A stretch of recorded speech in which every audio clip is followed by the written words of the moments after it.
if I could kick off, I mean, Graham has really given us there an extraordinary exposition of how the arts can no longer and should no longer be relegated to the sidelines, as you put it, anywhere in the world, nationally or internationally. And it struck me that, that even 15, 20 years ago, if we'd been sitting here with, to debate the subject of arts and politics, it would probably have been predicated on the fact that arts is essentially a marginal or a recherche aspect in relation to the big world of politics, and that we would be trying to fight for the possible meaning of arts in relation to political and international and global challenge. And it strikes me that one of the major things that has happened in this new millennium over the past 15 years is that the positions have shifted, that politics is now almost a subset of culture, of which the arts, of course, is the most eminent manifestation.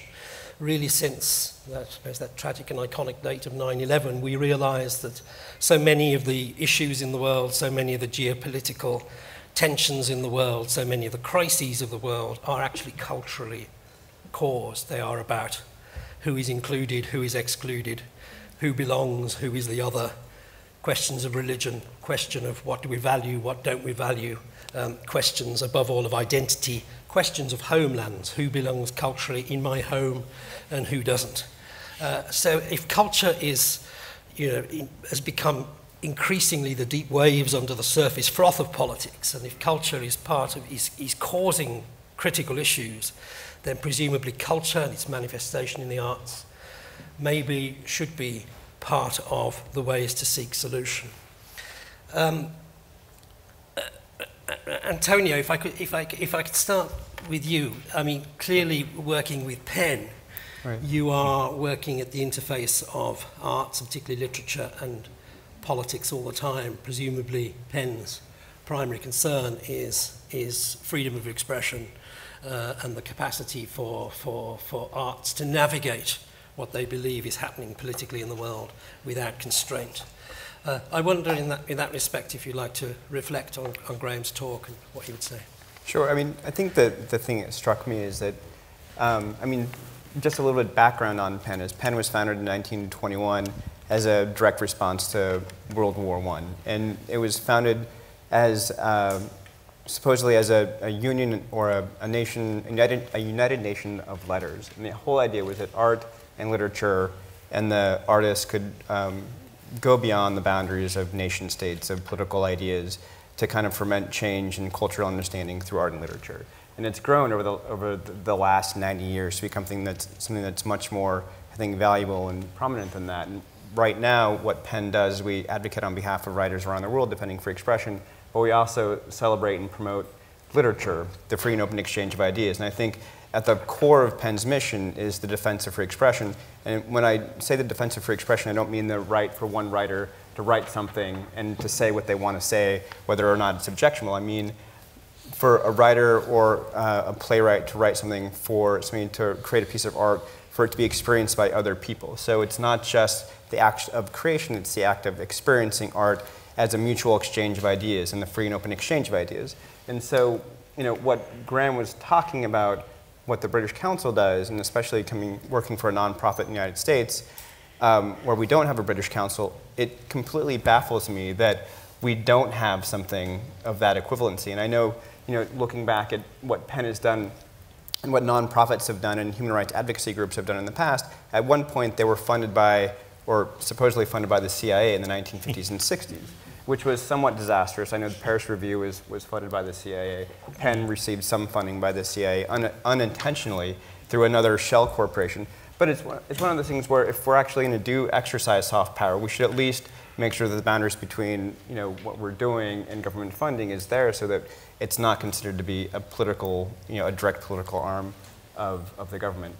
I mean, as far as like post 9/11, I was talking to somebody earlier about this. I think what happened after 9/11 is that PEN definitely became much more politicized, and I think the intersection of literature and politics became much more accentuated, especially as America began to turn off from other cultures. We have a miserable translation rate. Only 3% of books that come in to the United States or that are sold in the United States are actually 3% of books are actually translations, and that's including like manuals. So it's nonfiction, whatever it is. And so literary translation is pretty dismal.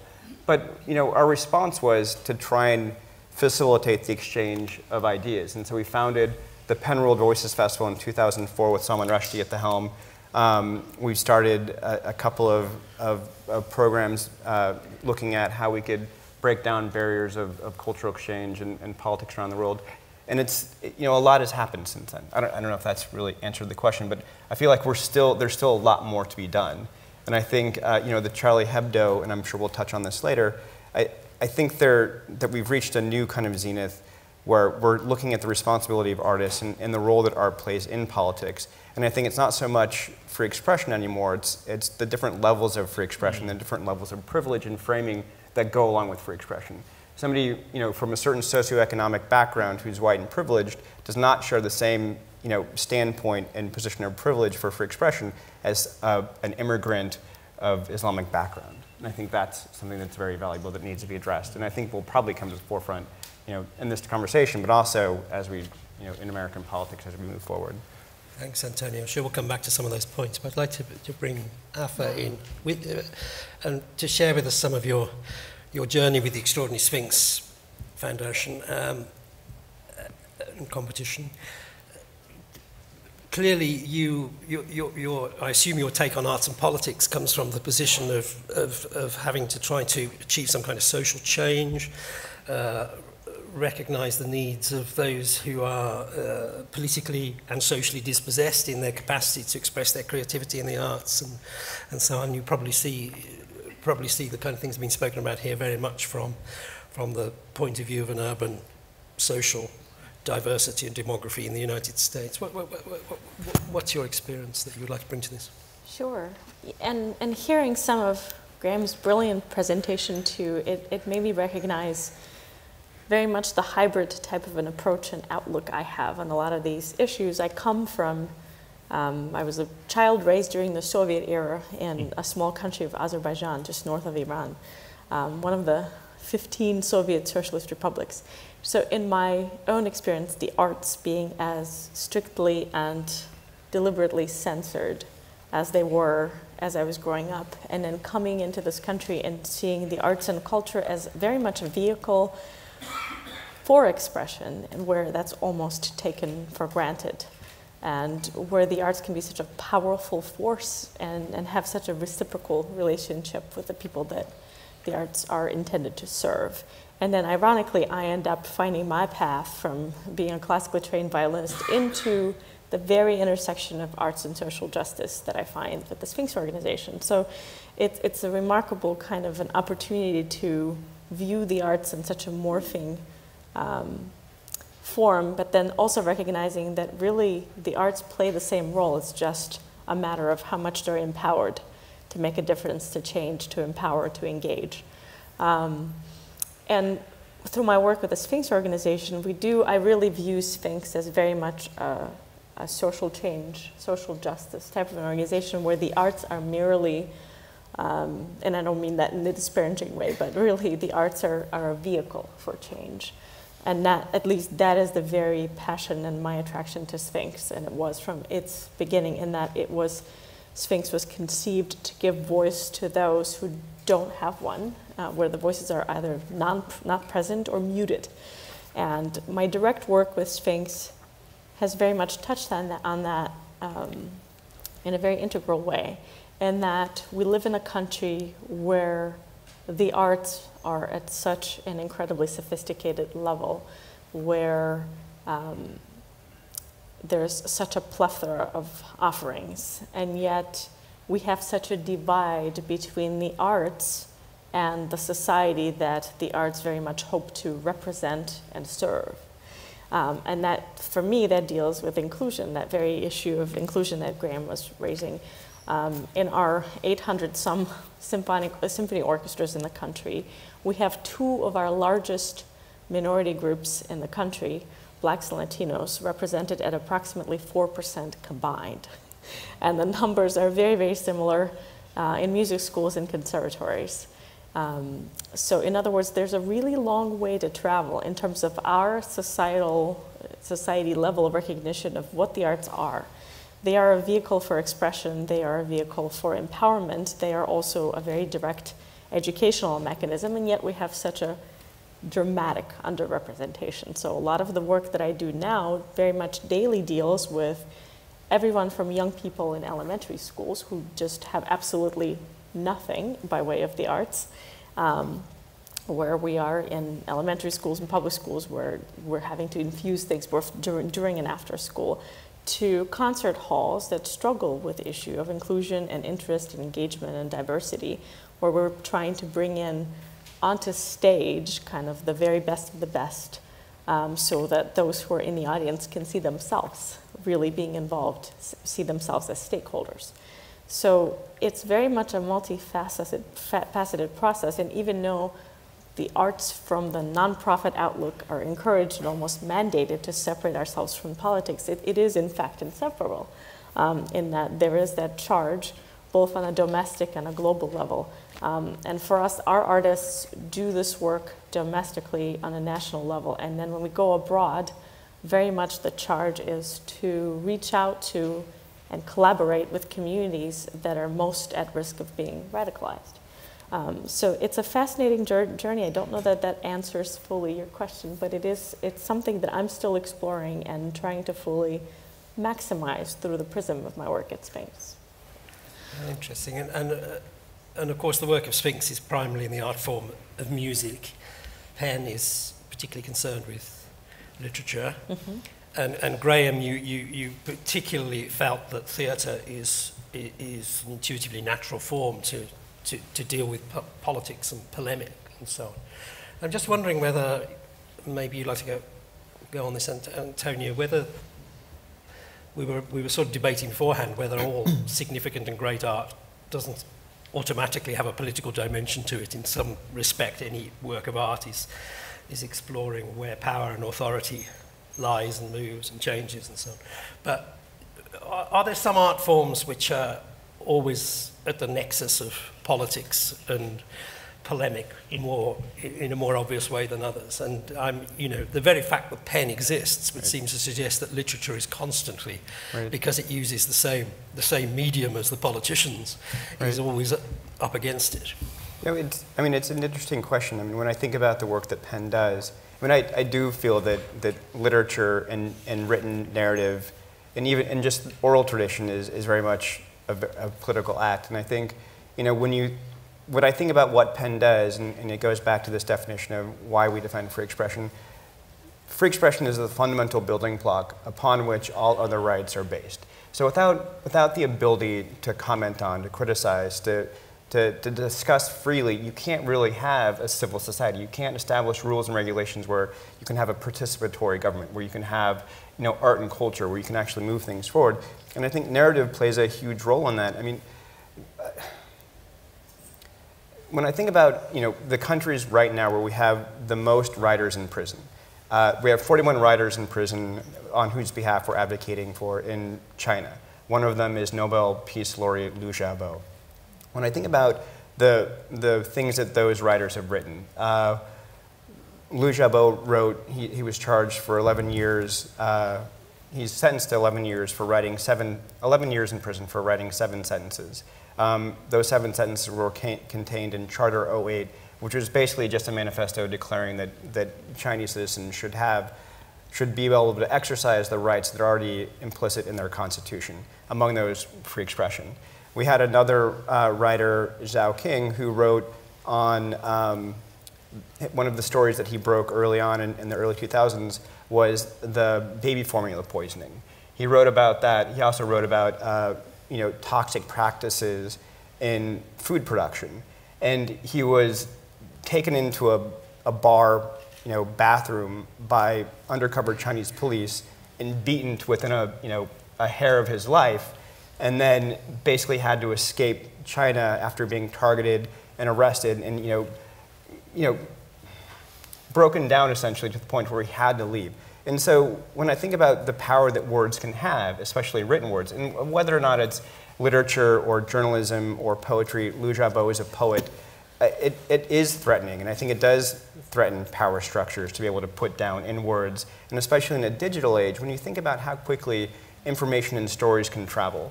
So within moments, I'm sure people could be writing something about this event. Seconds later, people around the world would be able to read that, and so you have dissemination of information and stories that is extremely threatening, which is why China, employs millions of people on a daily basis to live edit and to live censor what goes online.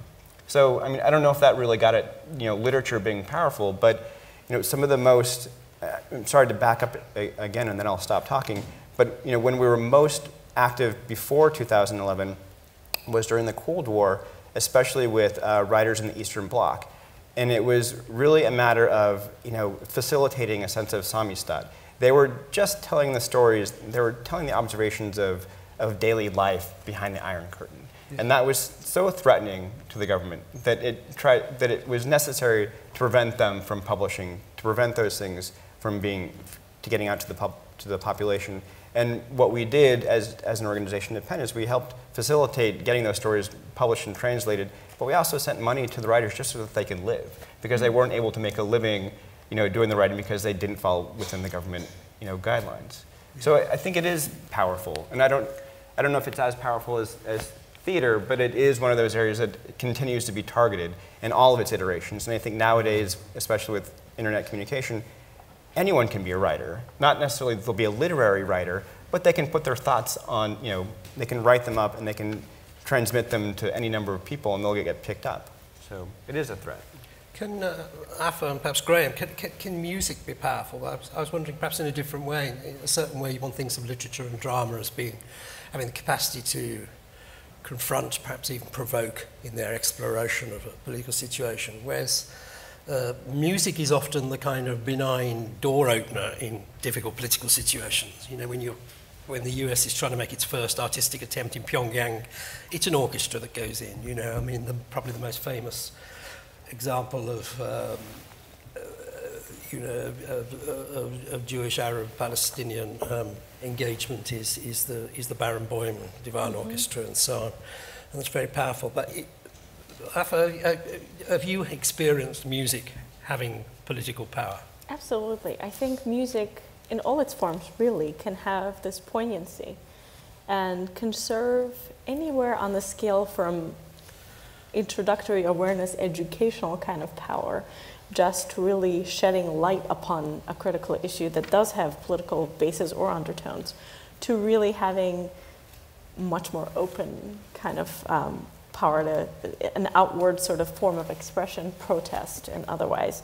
I'm thinking of a few examples and they're really countless, but I'm thinking of instances where, for example, the University of Michigan in its relatively recent fight for affirmative action, and as the issue was taken to the Supreme Court, I think a collection, a conglomerate of thought leaders were really surrounding the table, thinking about how to present an argument so that it's indisputably something that doesn't get shut down.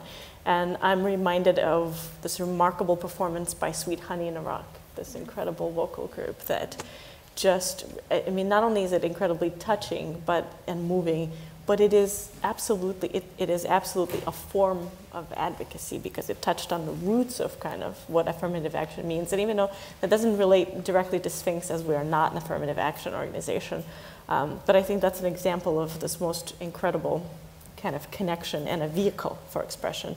Then I'm thinking of something along similar lines. This past year, we commissioned a work by an emerging composer of color that was really written in celebration of the bicentennial of the Star-Spangled Banner. So the work traveled to 16 to 18 different communities across the country and really was performed anywhere from Carnegie Hall to a number of venues in the Bay Area and down south. So what isn't necessarily apparent is that it was really storytelling through an audible experience.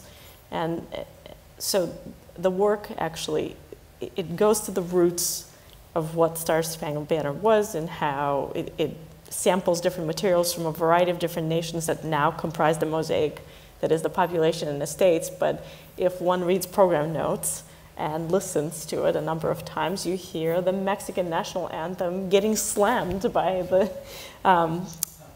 just sampling from the Star Spangled Banner, and the same thing happening whenever we hear other samplings in different ways in which there's a juxtaposition of kind of more literal and more ethereal kind of connection between the political undertones and what actual material is. I think it could be incredibly powerful. We've had a series of performances that we called Random Acts of Culture a number of years ago, where some of our musicians would come in and sit down during the proceedings that the city council had in Detroit. And as they were discussing these mundane issues that really do have political undertones, I would have an opera singer stand up and just bust out with Aida. I think, even though it may seem as aesthetic and really surfacey, and it certainly took the folks away from what they were discussing, but it really did have an undertone.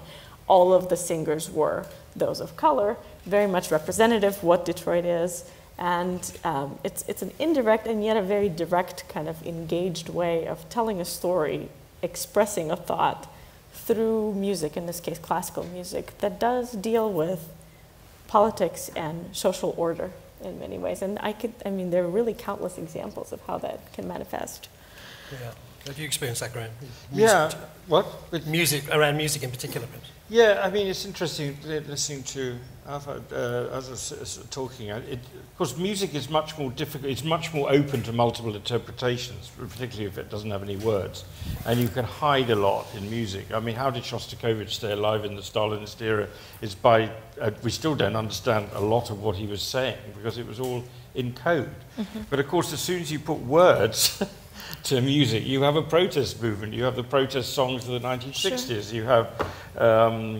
I just was reflecting on the Brazilian, the Tropicalia movement in the 70s, when basically Gilberto Gil and all those singers around him, they're probably the only example of an artistic movement that's actually brought about a change of government. Mm-hmm. But they were very powerful, those Brazilian artists in the 70s. But I see music more, I suppose, in the area of social change and understanding, because it is naturally an art form that brings people together, I think. That may be where it sits, rather than at the really sharp end of theatre and politics, except theatre and literature, except in the areas of protest songs and polemic and stuff like that. Perhaps we could bring this a bit closer to some immediate recent current events even here in the US. Antonio, you mentioned Charlie Hebdo, we all mentioned Charlie Hebdo.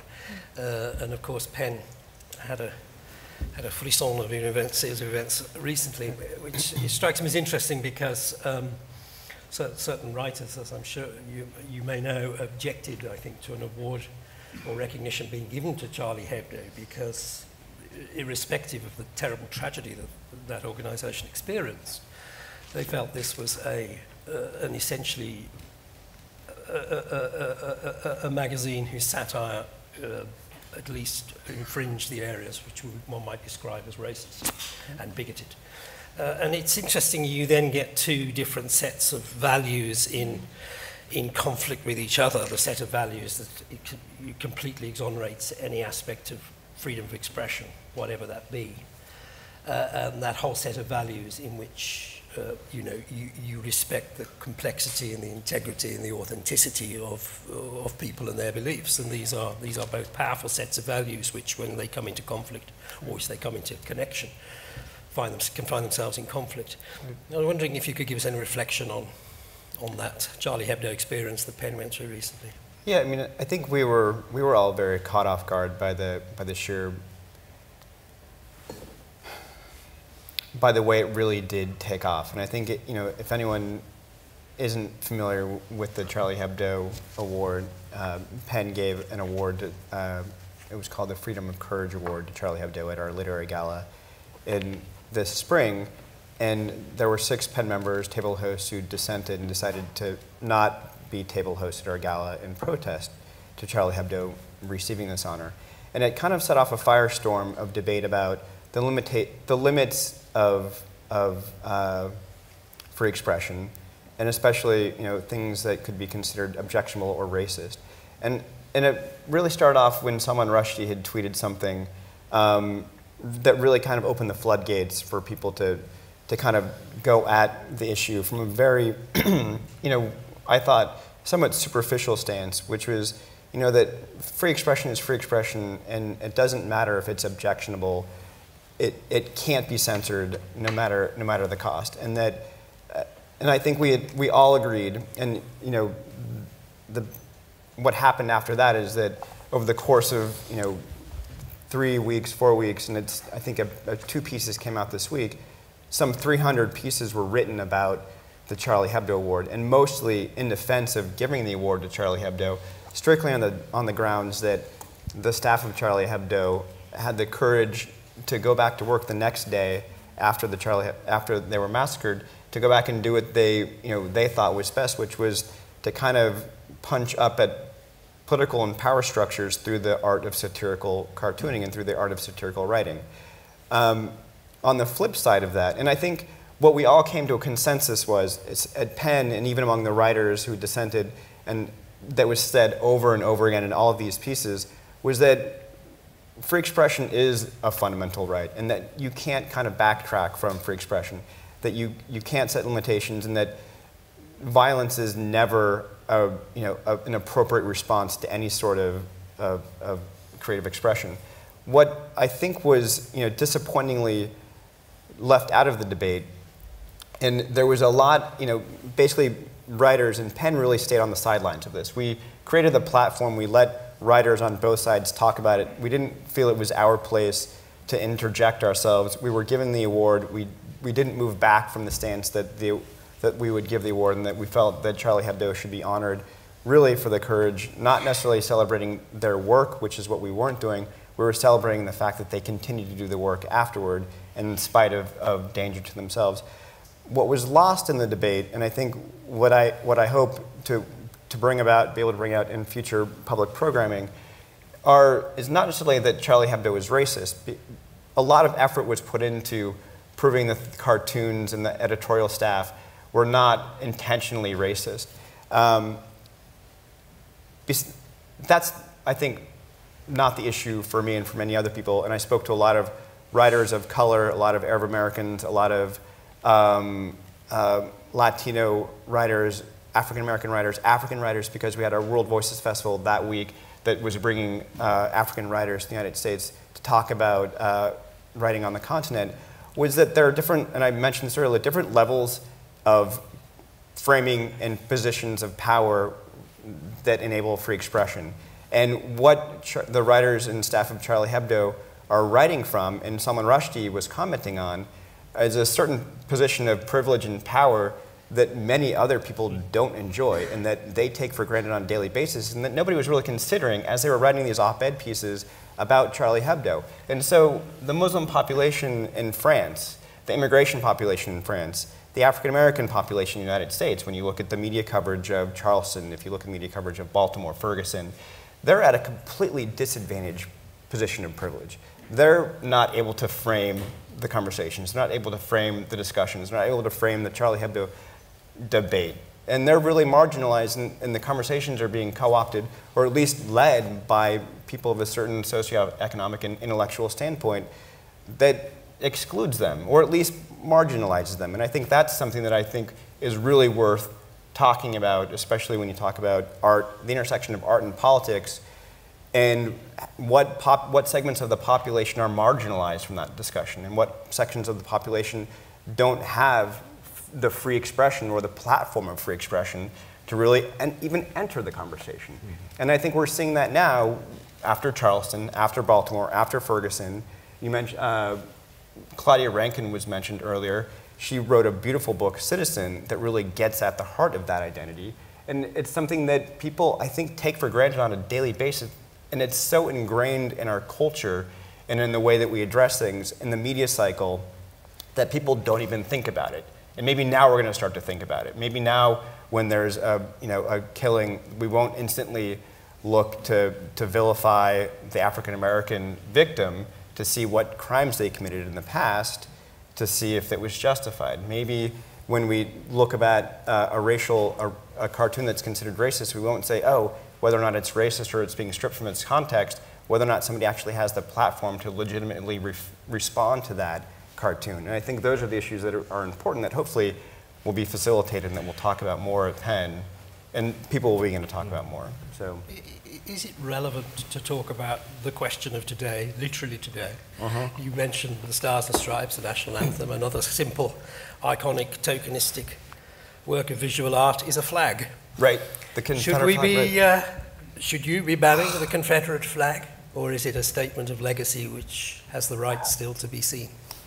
I personally think it should be taken down, and it's a horrific, racist symbol that I can't believe is continued to be allowed to fly in state houses or to be considered a sense of iconography for a certain population. It's flat out racist. As far as symbols go, I'm going to pass on this. I find it. I suppose a flag is not a work of art. It's a it's not a work of art. It's a political intent. symbol. And in this case, that's your own choice, but it's not from the state capitol, or not sewn into a state flag. Okay. Well, I'm sorry. I'll make that distinction. I think there's a boundary. Yes, it's fine to be flown individually from your own front yard, from your own front porch, in the privacy of your home, wherever it is, as a part of a T-shirt, if that's the stance that's a decision of personal expression that you can take. I think flying it from the state capitol building, and I think having it be a part of a state flag, I think having it be a part of like legitimate power structures is a problem.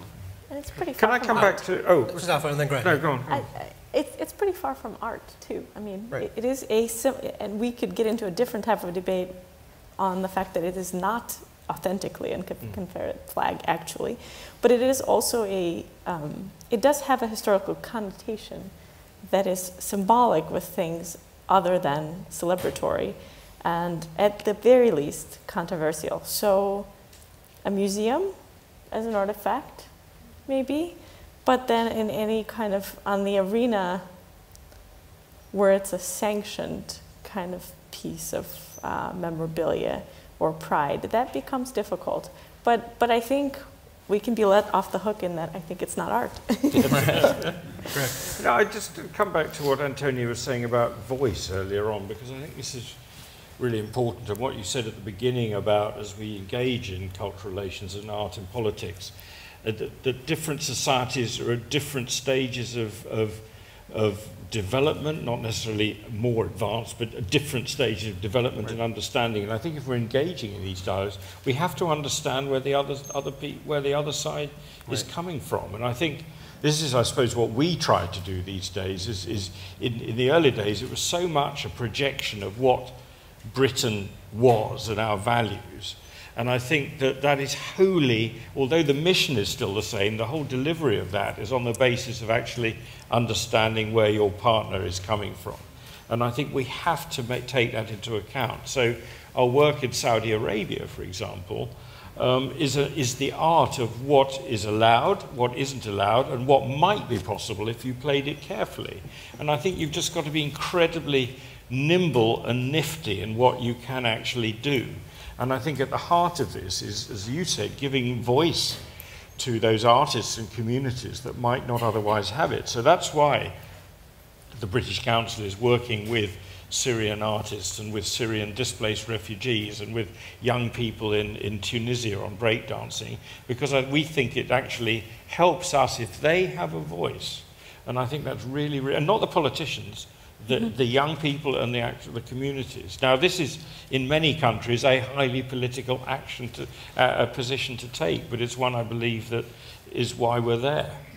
In kind of a little bit of a resonance to that, there's the Cultural Envoy program through the Department of State, and in that way that I think has had some examples of powerful advocacy in many ways, where there's cultural exchange, artistic exchange, and where there could be Some of our artists have collaborated with some of the local minority artists whose voices are otherwise marginalized through direct artistic collaboration where there's not maybe necessarily literal form of protest or advocacy, but there is this beautiful connection through the art form itself. And in that, I think that's certainly an important avenue for us. And I think more often than not, that program, for example, does reach out to at-risk communities and tries to find common language. I think, as you rightly pointed out, music does tend to bring people together. It's considered to be a universal language. It's considered to be something that erases difficulty or differences and can be a very much a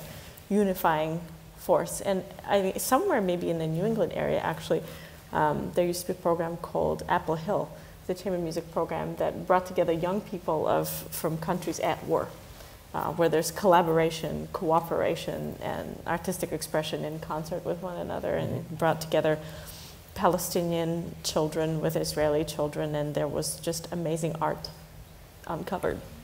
Thank you. Now, we have our first questioner, commentator. Thank you, sir, for taking it. Anyone else who would like to ask questions, please form an orderly and artistic queue, and we will... I'll try to be artistic. Sir. My name is Steve Glassman. I'm the executive director of the ACLU of Connecticut. So my question is clearly going to be one dealing with civil liberties. I think it's very difficult to have this conversation about art and politics without acknowledging the very significant political cultural shift that happened in 1989 when Jesse Helms attacked the exhibition of the Corker Museum of Art in Washington, D.C., the work of Robert Mapplethorpe and Andres Serrano, and when he threatened the funding of the National Endowment for the Arts. And since that time, I think there has been a significant level of self-censorship that has occurred by museums and people in positions of authority to determine what art is going to be exhibited and by whom and by what demographic groups and how that representation is going to take place. And I think I'd really appreciate hearing from any of you with regard to how you feel the shift in politics and public funding in this country has influenced not only the way we view what's acceptable with regard to the politicization of art, but how that's affected other countries' view of both art in the United States and how they view their own ability to fund at much higher levels, as I think one of you mentioned, the 8% plus level in Britain as opposed to 1% here in the United States. So I'm just curious as to how the current state of affairs with regard to the relationship between art and politics has been affected by almost 30 years of bringing a level of censorship to the entire way we view the arts in the United States and what gets to be exhibited and experienced by the American public. Thank you. Did you find that experience, Antonio? I mean, has the arts establishment become increasingly self-censoring and timid? You mean in the States? In the States? Well, I don't know. My colleagues here may have a better sense of that. If I had to stand out, I'd think probably it has, but I don't have the on-the-ground view of all the museum directors and all the shows they've turned down. I don't know. Do you have a...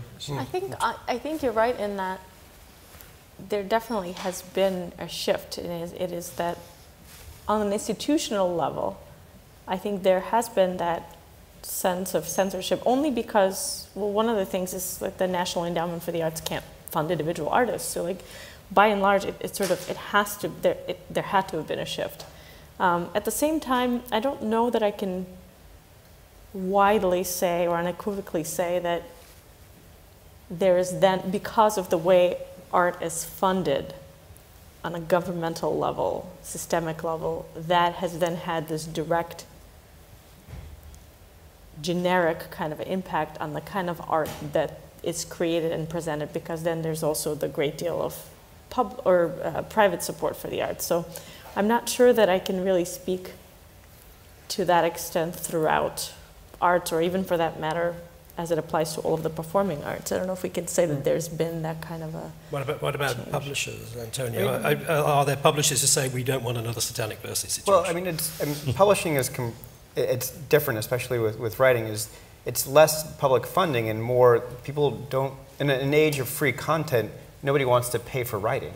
Yeah. And so how do writers actually make a living anymore? They teach, they have day jobs, but it doesn't leave a lot of time to do the work that they really want to do or that they should be doing creatively, which is, literary works that might question politics or culture, or that might observe cultural situations. I think the actual, free content and funding for writing is a huge problem, and it's also a publishing model that's, that has done away with nurturing writers for several years to the point where they actually can produce works that, make a cultural impact. So it's less a matter of public funding than it is just about the free market publishing process. But on that said, I also think that newspapers are being much more selective. So even within journalism, I know during the years when we had the active war on terror during the Bush administration, we did have many authors who were coming to us saying that they had pitched stories that were flat out denied editorially because that they wouldn't have a sustainable audience, or they wouldn't have an audience, or they wouldn't meet the publishing requirements of the magazines or publications, simply because they might have gone after issues that would be a little bit more cantankerous than would be expected. So I think maybe there's been a dumbing down of some of the publishing. Now we have 4 or 5 colleagues. We'll cut the queue there, and I think we've got 10 minutes left. So if we take this at a nice pace, we should enable you all to have a say. Thank you. 2 observations. One, as far as I know, I think the U.S. is still the only country with a constitution that codifies the First Amendment in the entire world. And second of all, in response to the last comment, while I think it's artificial to compare the UK to the US in terms of funding, because we have a huge charitable philanthropic sector. And while the NEA and the NEH may fund insurance for exhibits, it's usually the private philanthropist that will step up and fund the exhibit itself. My question is about Azerbaijan. Since you left, there has been the phenomena of the dynamic of the internet. And I wondered how, it seems to have been glossed over in this panel, but for me, how has that changed young people's perceptions in your country of birth in terms of the arts and free expression? Great question. Having just visited Azerbaijan, I saw this incredible exhibit. I actually traveled back to bring a number of our artists, Sphinx artists, as part of the Cultural Envoy program to do some work in schools and perform as part of the US Azerbaijan Arts Festival that was put on by the embassy. And I saw this most incredible visual arts exhibit by young people on undergraduate level in the Institute of Arts. And it's essentially America Through My Eyes was the title. And the absolute, first of all, the level of artistry, absolutely incredible. But the story weaved by these 18, 20-year-olds was incredible, so perceptive, and in many ways, I think very much capitalizing on some of the most disparaging, needy points of our society here. In other words, I think the advent of internet has had an absolutely systemic, fundamental shift in what and how we understand the world. And despite the fact that I'd be the first to say that censorship is alive and well in my home country, but I think that freedom of information and that access to knowledge and therefore then fodder for critical thought has really changed what's being produced by young people, by mature artists, by those who have immigrated and are doing work expressing kind of how they feel about the world in their home countries. So I think there's been this incredible poignant shift, I think, for the better. Thank you. How are you? I am a disabled music writer, and I also have worked in theater a lot. And I'm wondering the condition of disabled artists in the community, not only just on a political aspect, but just in general.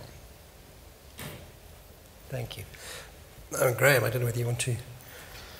Yes, I mean, interestingly enough, I first came into contact with this sector through a program that was set up by some of my predecessors at the British Council called Unlimited, which is a program of commissioned work by deaf and disabled artists called Unlimited, which was part of the Cultural Olympiad for the Paralympics in 2012. And since then, that whole program and that whole movement in the UK has increased extraordinarily. Not only the quality of the work being produced, principally performance work, dance, theatre, but also in other genres as well, visual arts, but also the public appetite to see and experience that work. And I find this a very profound shift. It's caused, I think, a very profound shift in social attitudes in the UK, but we're finding that when we go abroad and work with other countries, they are also interested in our experience and want to harness that experience in their own countries. So we've made this almost a calling card for our work in countries such as Brazil, in Qatar, where they certainly need some social change, in Pakistan, in Bangladesh, and so on. So I see the arts here having a major, evidential, powerful impact, not only on the landscape of the arts world itself through the work and through the practice of artists, but also in terms of shifting attitudes to disability in certain societies. And I think it's wholly positive. Great. And in this country, VSA Arts has done such important work to shed light upon, provide awareness to incredible work that's done by artists with disabilities, and in a small way, part of our annual convening on diversity in the arts. VSA is a founding partner of ours, so there's a whole track of arts and wellness and artists with disabilities where that is exactly the topic that's being discussed, and a lot of awareness being provided to that sector of the arts. Now, do you find that has a political base too, or is it just developmental? I believe from the standpoint, wearing my Sphinx hat, it is wholly educational and developmental, and without a political connotation to it. Okay, do you think it's possible in the future it could be used towards advocacy for the disabled? Yes. I think it can eventually change public policy, not only public attitudes, but certainly, in terms of health and social security and things like that, Right, it has the exactly. ability as it grows to influence public policy. Yeah. Great. It should do, yeah. Thank you, appreciate Thank you. Ma'am, thank you. Good afternoon. My name is Mari Carmen Godoy. I'm from La Voz Hispana, the Spanish newspaper. I had two questions from Afa and from Mr. Antonio.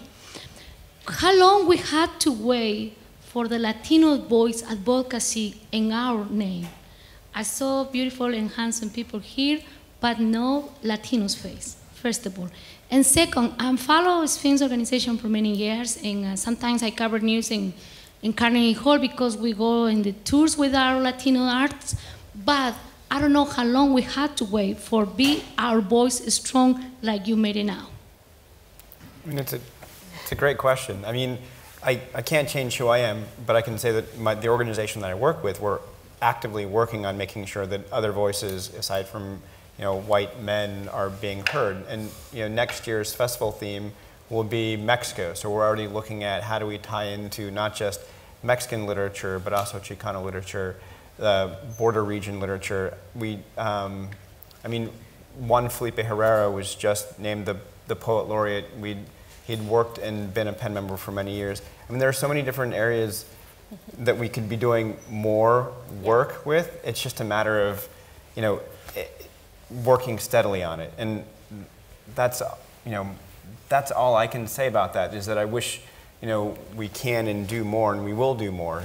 Yeah, I agree, and I think very much, as you know, because you're so familiar with Sphinx and the mission, a lot of what we do very much does deal with that dramatic underrepresentation, which makes no sense, of course, in this day and age, but it is still the case, and we have to actively fight it. And for us, through our direct programming, most of our instructors that work with young people are bilingual, whether they are of Hispanic origin or not. They do and must speak Spanish, and that's how they interact with with the young people that we're trying to develop. And in the artistic programming of what we try to do, which is very much advocacy through the performing arts as we travel around the country and perform. Our entire program next year is dedicated to the work by Latino composers only, featuring a Black and Latino orchestra. So we very much see that as an integral part of the direction that we're taking. And in the case of our summer program,